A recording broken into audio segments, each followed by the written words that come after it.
So you're planning one of the best diving holidays out there, a liveaboard, but you've never been on one before. What do you actually need to pack in your bags, and how do you pack it properly? Hi, all of you awesome scuba divers out there. Welcome to the Scuba Diver Magazine channel, your favorite place for the latest scuba diving news and gear reviews. Liveaboards are one of, if not the best ways to go scuba diving, because they are the epitome of a scuba focused holiday. But if you've never been on one before, you may not know exactly what to pack and what to expect, but that's exactly what I'm going to cover in this video. I've been on my fair share of liveaboards, both as a solo diver and as a group, and I've picked up a few tips and tricks over the years. I'm going to assume that you know to bring like any dive equipment that you have, and like travel essentials like books to read and things. So I'm going to skip over like the really obvious stuff that you should bring. You need to bring clothes, and just try to mention things that you might not have thought of. There are a few things that just aren't worth bringing whatsoever, and there are a few things that are definitely worth bringing, but let's dive straight into the type of bag that you should bring.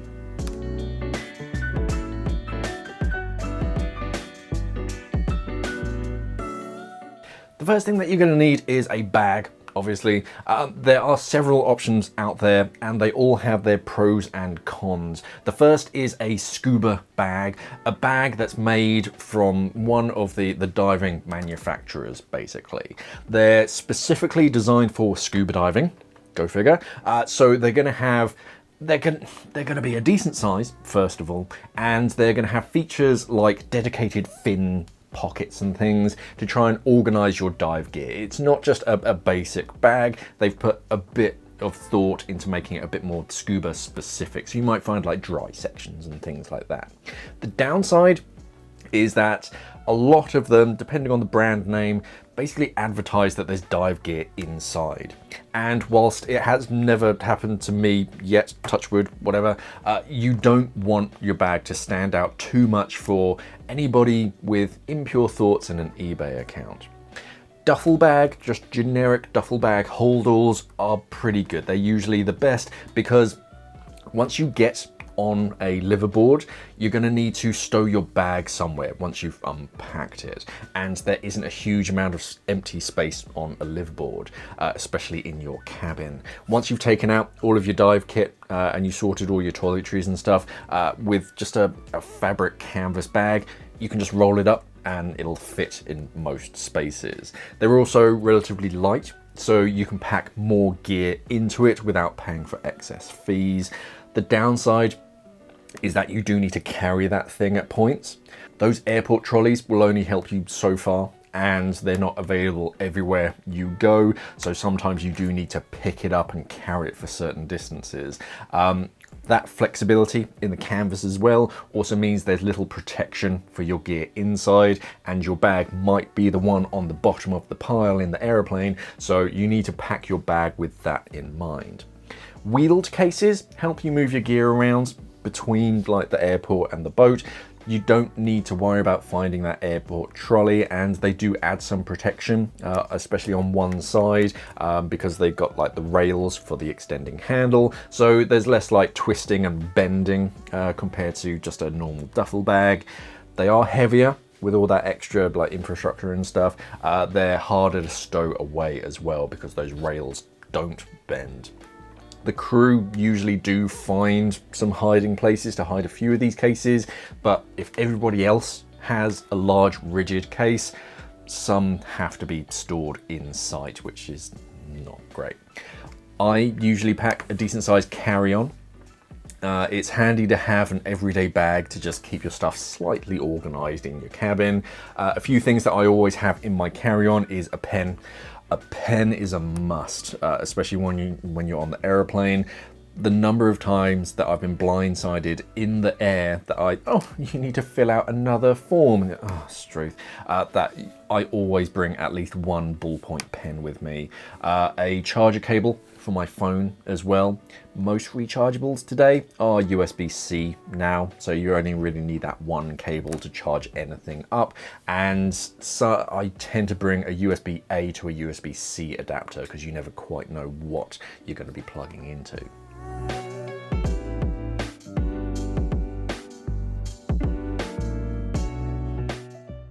You don't need shoes on most liveaboards, but do check with the operator on that particular itinerary, because sometimes you do get some short excursions where you want more than flip-flops, basically. The only footwear you typically wear on a liveaboard are your dive boots. On board, if you're out of the water, you're going to be barefoot. Basically, your dive boots are only allowed on the dive deck, no further. So the only footwear that you'll need is something to get you to and from the airport. I'll typically wear some kind of trainer or walking shoe for the flight, and maybe pack some flip-flops to give myself some options. Just some really thin flip-flops. They don't take up a lot of space and they're pretty light. It really does depend on the itinerary though, and the time of year. If it's winter back home, then bring some warm footwear. You'll be acclimatized to the heat when you're abroad, and then you come back home to the cold weather. Truth, it is nice to have something a bit more than flip-flops. I like to bring something with a bit of grip that's comfy for long walks, just in case, because there are some liveaboards where, yeah, they will take you to some dry land and you'll go for some kind of a walk and a hike. So it is nice to have something a bit more than flip-flops. I wouldn't worry too much about fancy clothes. It's unusual to have a black tie event on a liveaboard. The fanciest that you'll see most people is just a clean button-up shirt. On most liveaboards, most guys just live in board shorts and a handful of like diving t-shirts. No one is going to look twice at you if you wear the same swimsuit more than once. So don't feel like you need to pack like a different outfit for every single day. I tend to have like 3 t-shirts for the week and just give them a wash once after I've used it, and yeah, probably about the same for board shorts. Don't bother with a towel unless it doubles up as a security blanket that you just cannot do without for a week. Towels are provided in most cases. If it doesn't mention towels on the website, then just shoot the organizer an email and they'll let you know if you should, but it's been a while since I've had to bring a towel. You typically have like an indoor and an outdoor towel in your cabin, a white one that you use in your cabin for like the showers, and a colorful one that you use to dry yourself after a dive on like everywhere else. Basically, you might bring like a microfiber towel as well, but it is not essential. Basically, gloves and giant dive knives. A lot of places don't like divers wearing gloves. They think that their water is warm enough that you don't need gloves, and the only reason that you'll need gloves is to protect your hands because you're planning on touching stuff, which is obviously a big no-no. So they prohibit gloves unless there's a very persuasive reason for you to wear gloves. Then leave them at home. If the water is obviously cold and you need gloves, that's going to be okay, but in warmer climates, most of them prevent you from wearing gloves. The same with giant dive knives. You can bring a line cutter or a small dive knife. That's perfectly fine. Obviously don't pack it in your carry-on, but if it wouldn't look out of place on the poster for an action movie, then leave it behind. Unless you're planning on encountering a lot of ghost gear, then a small dive knife is really all you need. Also, don't bring your entire logbook. No one is going to need to see every single dive that you have ever logged, and you only really need to bring your most recent dive and enough blank pages to log dives that you're going to be doing. Unless you log your dives digitally, there's no point bringing the entire thing. If it's all bound together, fine, you have little choice, but if you do log them on loose pages, what's the point in bringing like 100 pages if you're only going to be doing like 20 dives?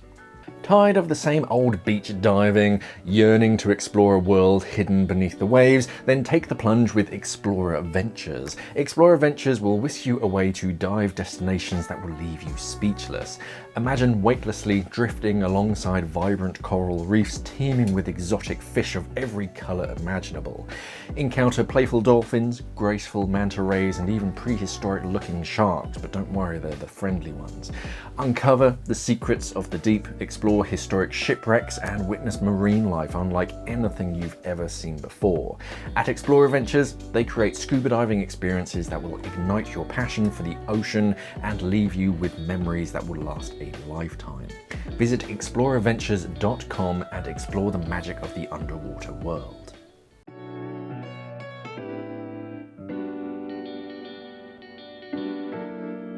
Don't forget your medication. I know it's fundamental, but measure out any required medication and make sure that it's packed and properly labeled. I don't want to sound like your dad, but taking unlabeled pills through some customs is a bad idea.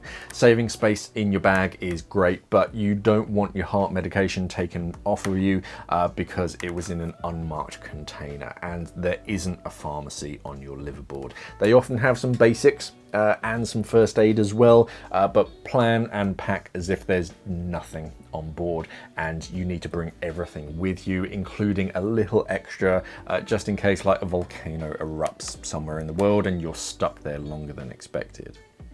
And if you do have any medical conditions, especially ones that you answer yes to on one of those medical questionnaires, bring the doctor's note. And usually have like a photocopy somewhere else so you have a bit of redundant copies. The tour operator won't let you in the water if there is a yes on that paperwork without a qualified doctor to say that you are good to dive. They are not qualified to say, yeah, you're fit to dive. They need that physician to actually sign it off. The same with insurance details. You usually need to provide insurance details so that they have them. So just have everything written down somewhere on like a little card in your wallet or with your passport or something, somewhere to make your life a little bit easier, so you can just hand it over and just go, yeah, here are all of my details. Bring some batteries. If something requires spare batteries, then bring some spares. It's far better to swap out the batteries before they run out than try and skimp on using your torch or risk your dive computer dying mid-dive because there's still some charge in that battery left. The same with chargers. Double check what fitting the boat and any hotels that you're visiting use and what cables your dive gear uses.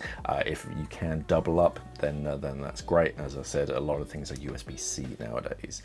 Bring a snorkel. A lot of divers ditch their snorkels because it's just annoying when it's on your mask and it has a pretty limited depth rating, but sometimes you'll come across like a whale shark or dolphin in the water and they will only let you in the water for snorkeling. You can't go scuba diving with them. You can do it just with like a half mask, but it's just easier if you can breathe with your face in the water. So I always bring a pretty basic snorkel with me. It doesn't take up a lot of space and yeah, it just makes your life so much easier in that case. Bring a DSMB and a spool. I can't think of the last time a DSMB and spool was not mandatory on a liveaboard. If you do forget yours or any other piece of kit like your dive computer, you're going to need to rent one, and that cost adds up over the entire week. So yeah, do make sure that yours is packed. Anything itinerary specific. If there's a lot of current in the area that you're going to be diving in, you're probably going to need a reef hook. Night dives, then obviously you're going to need a torch. Just think through the entire itinerary and any gear that you might need where it's easier and cheaper just to bring your own. Remember your cert card. It sounds silly, but when you're doing the medical form and the insurance and all that kind of stuff, you need to show your cert cards, or at least your highest qualification and your nitrox if you're using nitrox. They can sometimes check digitally nowadays, but internet can be quite patchy in the remote places that we're going diving, and a physical card or even just a printout of your highest qualification just makes things easier. Cash. Cash is king, especially in areas where the credit card machine needs a phone signal for charges. You'll need cash for additional costs such as a drinks tab, any nitrox, depending on the itinerary. Sometimes you get the nitrox free, sometimes you have to pay for it, and a tip for the crew and the guides at the end of the trip. If you don't have any local currency or like US dollars is usually pretty safe, but double check first.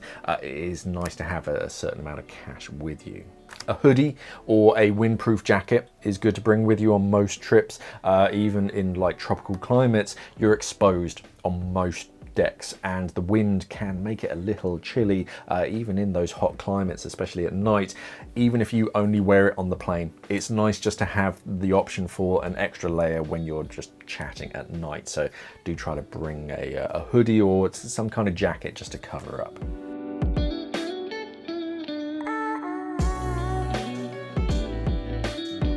When packing for travel, I prioritize what's fragile and what can protect. I kind of classify them in those two kind of groups. You want your fragiles in the center as much as possible and your protectors on the outside.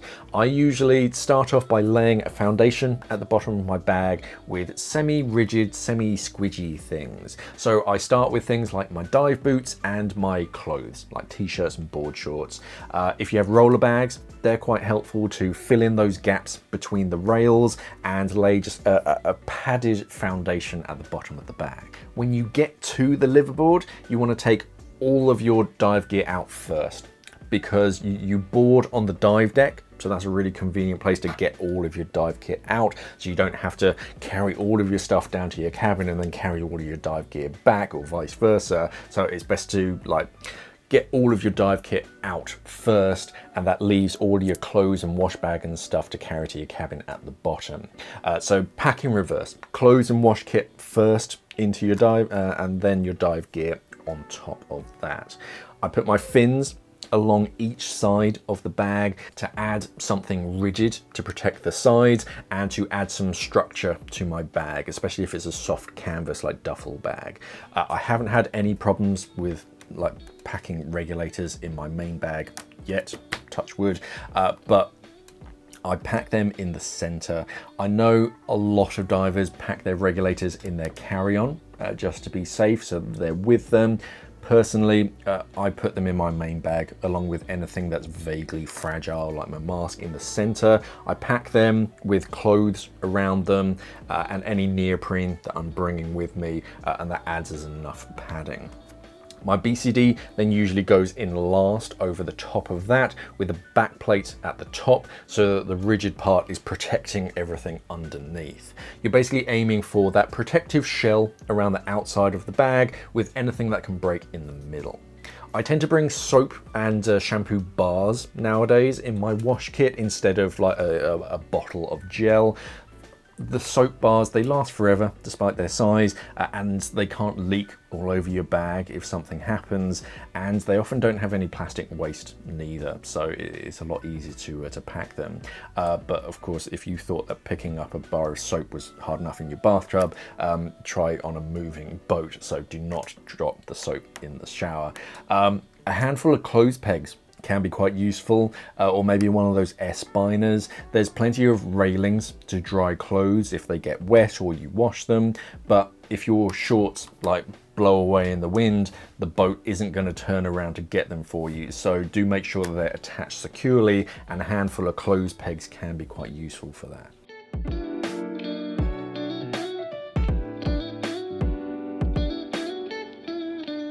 I tend to bring a basic change of clothes at the bottom of my carry-on, like one t-shirt and a pair of board shorts. If your main bag is lost, it's nice to have at least one change of clothes with you. So yeah, a pair of board shorts and t-shirt, it just makes your life so much easier, or at least a bit more comfortable. I do like to bring my dive computer with me in my carry-on. If you have a watch-sized computer, it doesn't really matter because then it's on your wrist, but larger computers, they fit quite easily in your carry-on, and it's nice to ensure that it's with you at all times. 1 or 2 pens, as I mentioned, is handy for general admin.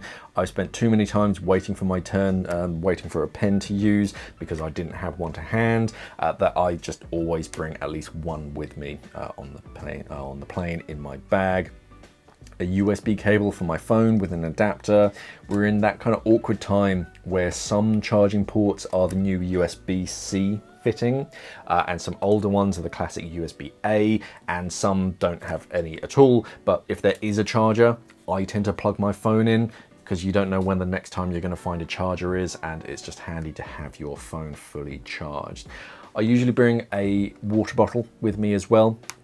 Empty for airport security because they get funny about liquids, but then you can just fill it up after airport security, and you don't need to pay any extortionate prices. But do be careful at some airports because sometimes they have 2 securities. I've been caught out before where you take your belt and all that kind of stuff off to go through the X-ray scanners, and then you talk to the person, and then you get everything out, you put your belt back on, and then you have to go through even more scanners.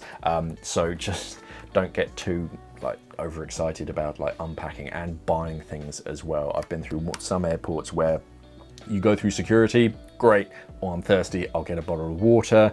You have a sip and then you put it in your bag, and then before you get to your gate, you have to go through another security. Oh, but you're not allowed to bring liquids through, sir. I'll take that water bottle off of you. So yeah, don't get too excited until you're actually on the plane. There are water coolers dotted around on most liveaboards. So it's nice to have your own water bottle, so you're saving a bit of plastic pollution. And yeah, it's just nice to have your own water bottle, because if everyone is like using the water bottles on board, they all look the same. It's quite hard to determine whose water bottle is whose. Whereas if you have your own, you know which is yours. I've never been on a liveaboard where you need to pay for water refills, so don't worry about that. Soft drinks and alcohol, you do run a tab and you do need to pay for that though.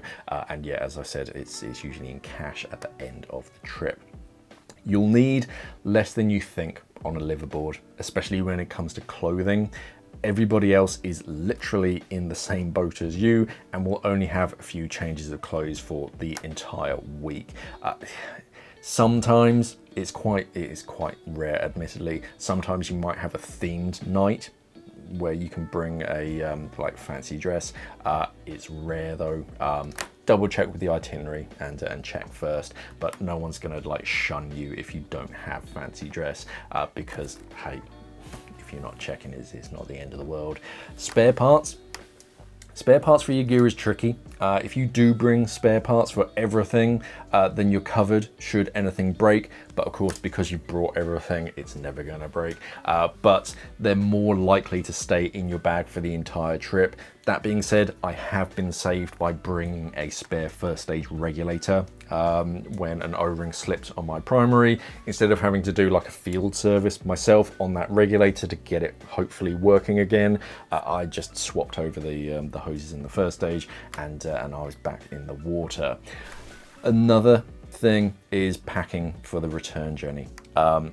It's very much the same as far as like the protective shell and everything, but we did have someone who had to pay for excess baggage at the airport on the way back, even though they hadn't bought any souvenirs for the trip or anything. They thought they were being scammed. What they didn't do was drain the water out of their BCD before packing it in their bag, and the 2 liters of Red Sea that they brought back with them tipped the scales and they had to pay for that. So yeah, make sure that you're not bringing back any like lead in any weight pouches or anything, or any water inside your BCD bladder from your trip. Just tip it upside down, press that drainage valve, and make sure there's no water sloshing around inside of your BCD, because water weighs a fair amount. Personally, I tend to run with like an 80-litre duffel bag, depending on the water temperature, like the size and thickness of the wetsuit that I need to get into it, and like just a general backpack that of course conforms to the cabin allowance. I prefer the flexibility of a canvas duffel bag, and I tend to pack quite compact gear for traveling anyway. I've never bothered packing like weighing scales or anything that I see on some websites recommending, because I tend to leave with what I brought with me and I know what the weight of that is. And if it's not essential for the week, if I can do without it, I tend not to bring it. It's just, you'll be surprised how little you can survive with for just a week. But what tips and packing tips have you had for liveaboard diving? Have you come across anything handy that's made your life easier, or any other tips and tricks? Let us know down in the comments, and remember to check out Explorer Adventures. They run dive trips all over the world, and each Explorer Adventures liveaboard is designed with divers in mind, offering comfortable cabins, delicious cuisine, and ample space to relax and recharge between dives. From the moment that you step aboard, their dedicated crew will ensure your every need is catered to. Their experienced crew comprise of passionate divers themselves, as well as marine life enthusiasts, and they're committed to providing you with an unforgettable experience. Their local knowledge and expertise will guide you to the best dive sites and help you encounter incredible marine creatures. Whether you're a seasoned diver or a beginner, Explorer Adventures has the perfect itinerary for you. Join them on an unforgettable journey as they explore remote and pristine dive destinations, offering unparalleled opportunities to encounter diverse marine life. Experience the magic of living aboard a luxury vessel surrounded by breathtaking scenery and the company of like-minded adventurers. Let Explore Adventures be your gateway to an underwater world of wonder. But I'll link to their website down in the description and up here as well, so that you can check them out and sign up for your next liveaboard. And of course, remember to check out our website, scubadivingmag.com, and subscribe to the channel here if you're new here. Thank you for watching, everybody, and of course, safe diving.